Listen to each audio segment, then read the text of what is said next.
فرقان حمید کی الذین ينفقون اموالهم باللیل والنہار سرا وعلانیۃ فلہم اجرهم عند ربہم ولا خوف علیہم ولا هم یحزنون۔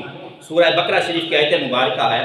اللہ رب العزت اب صفت بیان کر رہا ہے جو اپنے مال خیرات کرتے ہیں رات میں اور دن میں، چھپے اور ظاہر، یعنی کہ چھپا کر صدقہ کرتے ہیں اور ظاہراً کرتے ہیں، رات کو کرتے ہیں اور دن کو کرتے ہیں، ان کے رب کے پاس ان کے لیے ان کا نیک اجر ہے۔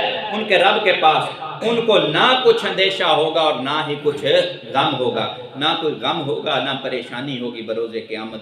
جو رات کو چھپ کر بھی کرتے ہیں، دن کو چھپ کر کرتے ہیں، رات کو ظاہراً کرتے ہیں، دن کو چھپ کر کرتے ہیں، تو اللہ رب العزت فرما رہا ہے۔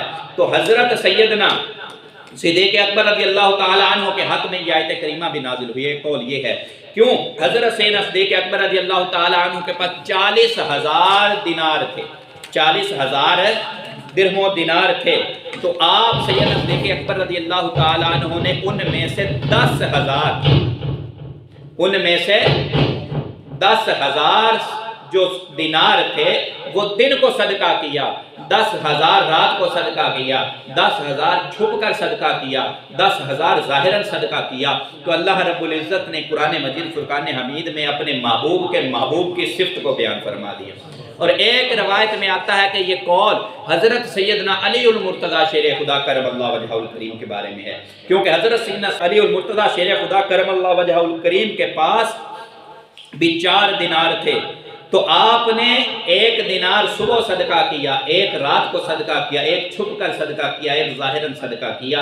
تو یہ آیت کریمہ ان کے بارے میں نازل ہوئی۔ تو اگر یہ آیت کریمہ مطلقاً عام حکم ہے اس کا، یہ سیدنا صدیق اکبر میں بھی حق میں بھی نازل ہوئی ہے، اور سیدنا علی المرتضیٰ شیر خدا کے حق میں بھی نازل ہوئی ہے۔ اور جو بندہ اس طرح سے صدقہ کرے گا، کرتا ہے کہ رات کو بھی صدقہ کرے، دن کو بھی صدقہ کرے، چھپ کے بھی کرے، ظاہراً بھی کرے، تو یہ آیت کریمہ اس کے حق میں بھی نازل ہے۔ تو یہ اس کا مصداق وہ لوگ بھی بنتے ہیں، اس آیت کریمہ کا مصداق وہ لوگ بھی بنتے ہیں جو لوگ چھپ کر بھی کرتے ہیں، ظاہراً بھی کرتے ہیں، رات کو بھی کرتے ہیں، دن کو بھی کرتے ہیں۔ تو پتہ چلا کہ حضرت سیدنا صدیق اکبر رضی اللہ تعالی عنہ، حضور اللہ رب العزت فرماتا ہے کہ وہ غمگین نہیں ہوں گے۔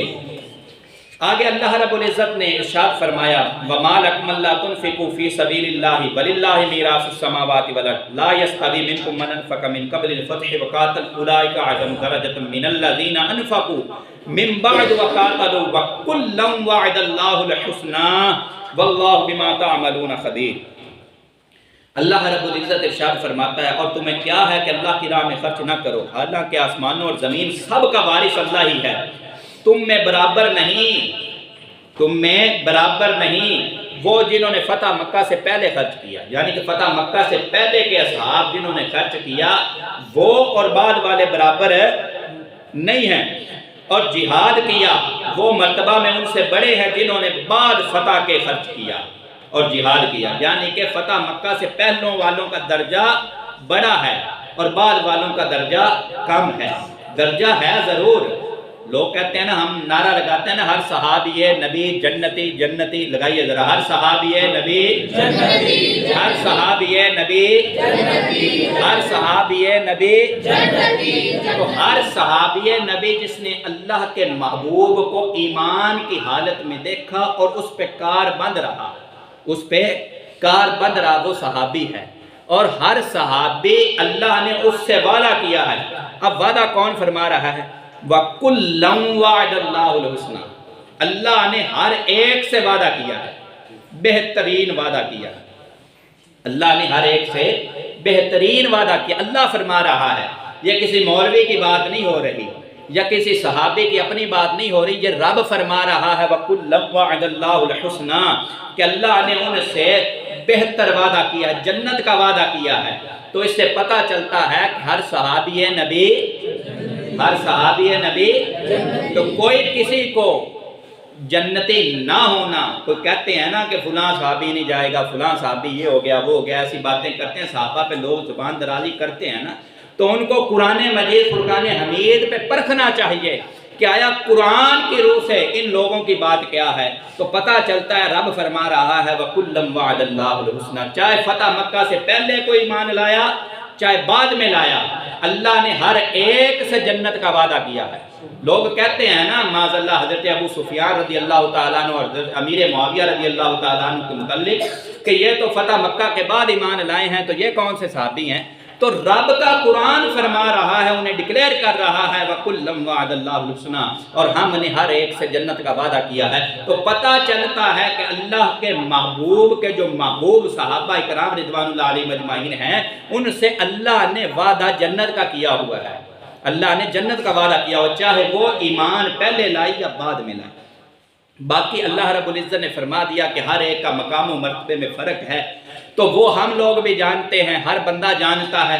جس قدر جتنی کوئی تقوی میں، اللہ رب العزت نے تو ارشاد فرمایا نا کہ یہ تمہاری جو ذاتیں پاتیں نسلیں رنگ، یہ بنیادی جتنی بھی چیزیں ہیں، یہ تمہارے لیے کافی نہیں، یہ تو ہم نے پہچان کے لیے بنائی ہیں، بلکہ تمہاری اصل حقیقت کیا ہے؟ وہ تمہارا تقوی ہے۔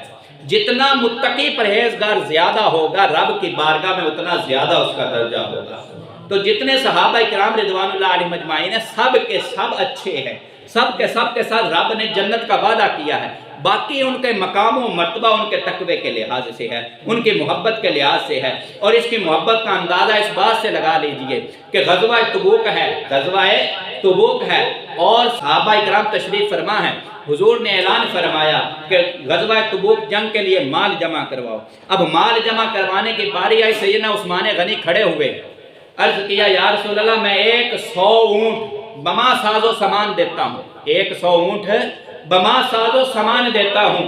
حضور نبی اکرم صلی اللہ علیہ وسلم نے کچھ دیر بعد پھر ارشاد فرمایا، حضرت سیدنا عثمان غنی پھر کھڑے ہوئے، عرض کیا آقا اب دیکھیں 70,000 کا لشکر ہے صحابہ کا جو لے کے جانا ہے، 70,000 کا صحابہ کا لشکر ہے جو لے کے جانا ہے، اور قید سالی پڑی ہوئی ہے، وہ قید پڑا ہوا تھا مدینے میں، اور گرمی شدید گرمی تھی۔ تو اس گرمی میں جب 70,000 بندہ جا رہا ہے تو اس نے 70,000 نے اپنے گھروں کا بھی تو سوچنا ہے نا کہ یار ہم نے پتہ نہیں کتنے دن لگ جانے ہیں، کب واپس آنا ہے، اپنے گھر میں بھی کچھ چھوڑنا ہے۔ تو سیدنا عثمان غنی پھر کھڑے ہوئے، عرض کیا آقا 100 پہلے والا اور 100 اور 200 اونٹ میں بما ساز و سامان کے دیتا ہوں۔ آقا کریم نے پھر ارشاد فرمایا، حضرت سیدنا عثمان غنی پھر کھڑے ہوئے، عرض کیا آقا میں 300 اونٹ بما ساز و سامان کے اس غزوے کے لیے دیتا ہوں۔ حضرت عمر فاروق اور سیدنا صدیق اکبر گھر تشریف لے کے گئے۔ حضرت عمر فاروق دل میں یہ خواہش کرتے جا رہے ہیں کہ میرے پاس تو مال ڈھیروں ہیں، آج میں آدھا مال سرکار کی بارگاہ میں دوں گا اور میری بلے بلے ہو جائے گی۔ صدیق ہر بات میں پہلے آگے نکل جاتا ہے، آج صدیق پیچھے رہ جائے گا۔ جب سیدنا عمر فاروق آئے، رب کے رسول نے پوچھا ہے عمر کیا لایا ہے؟ عمر پاک نے آگے سے عرض کیا آقا آدھا مال آپ کی بارگاہ میں لایا ہوں، آدھا مال گھر والوں کے لیے چھوڑ کے آیا ہوں۔ حضور نبی اکرم صلی اللہ علیہ وسلم نے سیدنا صدیق اکبر سے پوچھا ہے صدیق تو کیا لایا ہے؟ سیدنا صدیق اکبر رضی اللہ تعالیٰ عنہ نے آگے سے عرض کیا یا رسول اللہ سارے کا سارا مال لے آیا ہوں، گھر میں اللہ اور اللہ کا حبیب چھوڑ آیا ہوں،